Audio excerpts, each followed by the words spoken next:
ہم نے معاشرے میں کیا دیکھا ہے کہ بندہ گناہوں سے آلودہ ہے. جب بندہ گناہوں سے آلودہ ہو گیا گویا اس کا جسم بدن میل کچیل میں چلا گیا, دل کالا ہو گیا, دل پہ نقطے پڑ گئے, دل بیمار ہو گئے, دل مریض ہو گئے, کفل پڑ گئے, مورے لگ گئی, پتھر ہو گئے. یعنی پورے کا پورا بدن بدبودار ہے, پورے کا پورا بدن مریض ہے, پورے کا پورا بدن گندا ہو چکا ہے. اب گندے بدن والے بھی معاشرے میں علماء کے پاس, مولویوں کے پاس آ کے کہتے ہیں فلاں تسبیح بتائیے, کوئی تسبیح بتائیے, کوئی وظیفہ بتائیے. ان کو بتایا جاتا ہے سبحان اللہ پڑھا کرو, الحمدللہ, انشاءاللہ اس کے فضائل کے حوالے سے موقع ملا تو کبھی گفتگو کریں گے. یہ تسبیحات کیا گناہوں سے لتھڑے ہوئے جسم کو, گناہوں سے آلودہ جسم کو اس طرح فائدہ پہنچا سکتی ہیں جو فائدہ گناہوں سے پاک جسم کو پہنچائیں گی؟ اس کی مثال محدثین نے یوں بیان کی ہے کہ یہ جو استغفار ہے یہ بنیادی طور پہ صابن اور سرف کا کردار ادا کرتا ہے. آپ کے کپڑے میل کچیل سے بھر جائیں, گندے غلیظ ہو جائیں, استغفار کرتے رہیں تو اللہ تعالیٰ یہ میل کچیل اس سے دور کر دے گا. اب ریکوائرڈ ہے, اب ان کپڑوں کو ریکوائرڈ ہے کہ یہ کپڑے میل کچیل سے پاک ہو گئے ہیں تو ان کے اوپر خوشبو بھی لگے, ان کے اوپر پرفیوم بھی چھڑکی جائے. وہ پرفیوم تسبیحات, تحلیلات, اللہ اکبر تکبیرات اور لا حول ولا قوت الا باللہ اور درود پاک وہ ہیں. اگر ایک بندہ کوشش کرے کہ میں صرف تسبیحات سے ہی اپنا کام چلا لوں تو اس طرح کام نہیں چل سکتا. عارضی طور پہ گندے کپڑے کے اوپر آپ جتنی مرضی پرفیوم چھڑک دیں تو وہ کتنی دیر بعد غائب ہو جائے گی, چند لمحوں کے بعد, اس کا وہ اثر نہیں رہے گا. تو ابتدا اس سے کرنی چاہیے کہ میں نے کثرت کے ساتھ استغفر اللہ الذی لا الہ الا هو الحی القیوم واتوب الیہ یہ پڑھنا. اگر رسول اچھا یہ پڑھنے میں نا ٹائم بھی کوئی نہیں لگتا. آپ میں سے جس بندے کو یہ تجربہ اور عادت ہو جائے نا, لیکن نیت ہونی چاہیے. نیت وہی بات, امید بھی اللہ سے اور سوال بھی اللہ سے. استغفر اللہ استغفر اللہ استغفر اللہ آپ پڑھنا شروع کریں. آپ 1 منٹ کے اندر ایک تسبیح پڑھ سکتے ہیں, پوری کی پوری 100 مرتبہ پڑھ سکتے ہیں 1 منٹ میں. جب کسی کو کہا جاتا ہے 10 مرتبہ پڑھ لیا کرو, یعنی 10 تسبیحات نکال لیا کرو, ان کو لگتا ہے یہ بڑا لمبا وظیفہ.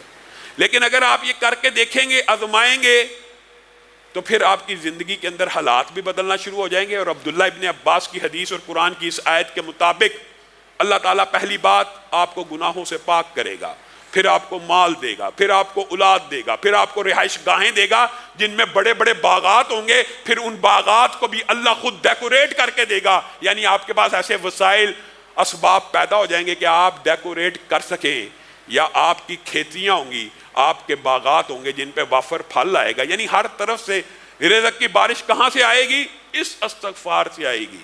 اور سید الاستغفار, سید الاستغفار ایک وظیفہ ایسا بھی اللہ رب العزت نے نبی کریم کے ذریعے ہمیں بتایا ہے کہ جو بندہ بھی 1 مرتبہ صبح, صرف 1 مرتبہ, 10 20 100 دفعہ, 1 مرتبہ شام کو پڑھ لے تو اللہ تعالیٰ نہ صرف اس کو گناہوں سے پاک کر دیتے ہیں بلکہ جنت الفردوس میں داخل کر دیتے ہیں.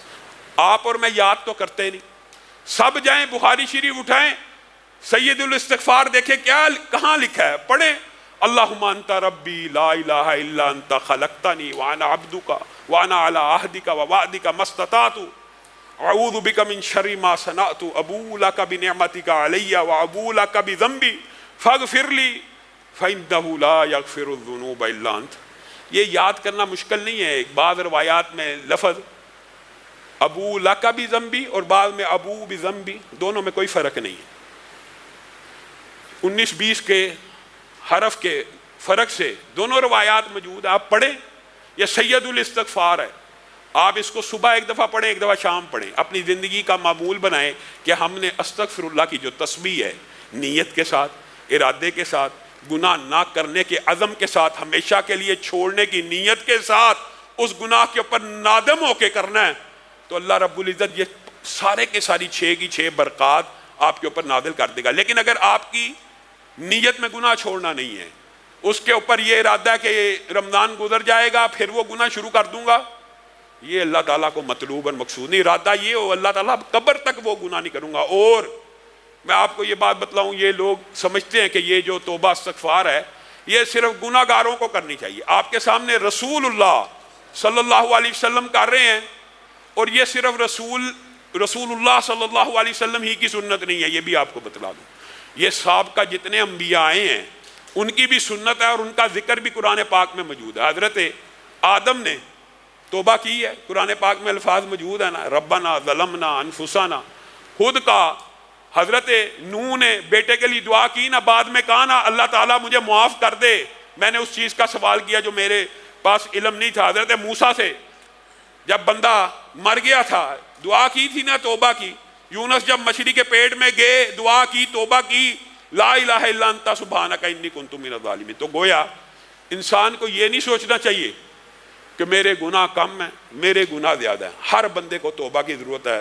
اللہ رب العزت کی بارگاہ میں آگے ہم بھی توبہ کرتے ہیں، اے اللہ ہم سب کے گناہوں کو معاف فرما، اے اللہ ظاہری گناہوں کو معاف فرما، اے اللہ باطنی گناہوں کو معاف فرما، اے اللہ ہر چھوٹی خطا کو معاف فرما، اے اللہ ہر بڑی خطا کو معاف فرما، اے اللہ آنکھوں کی خیانتوں کو معاف فرما، اے اللہ زبان کی لرزشوں کو معاف فرما، اے اللہ سر سے پاؤں تک ہر گناہ کو معاف فرما، اے اللہ جتنے گناہ کیے ہیں سب کو معاف فرما، یا اللہ پیدائش سے لے کے آج تک جتنے گناہ ہیں نافرمانیوں کے وہ بھی معاف فرما، یا اللہ جن کی حق تلفی کی ہے وہ بھی معاف فرما، یا اللہ جن کے حق دینے والے ہیں ان کے حق دینے کی توفیق عنایت فرما، یا اللہ جنہوں نے ہمارے حق دینے ہیں ان کو بھی ادا کرنے کی توفیق عنایت فرما، یا اللہ ہم سب کے گناہوں کو معاف فرما، یا اللہ ایک ایک پائی اتارنے کی توفیق نصیب فرما، یا اللہ جو مشکلات کا بائی شکار ہیں ہر روز کہتے ہیں دعا کریں، یا اللہ ان کی مشکلات کو دور فرما، یا اللہ ان کی مشکلات کو دور فرما، یا اللہ جن کے پیسے پھنسے میں ان کے پیسوں کو،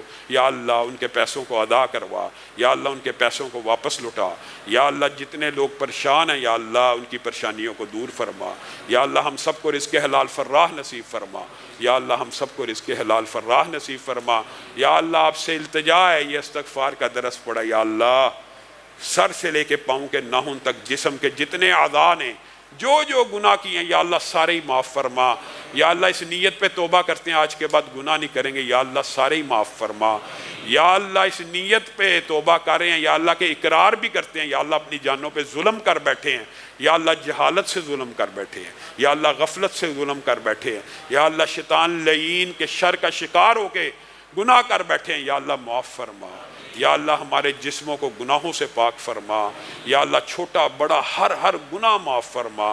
سبحان ربک رب العزت عما یصفون وسلام علی المرسلین۔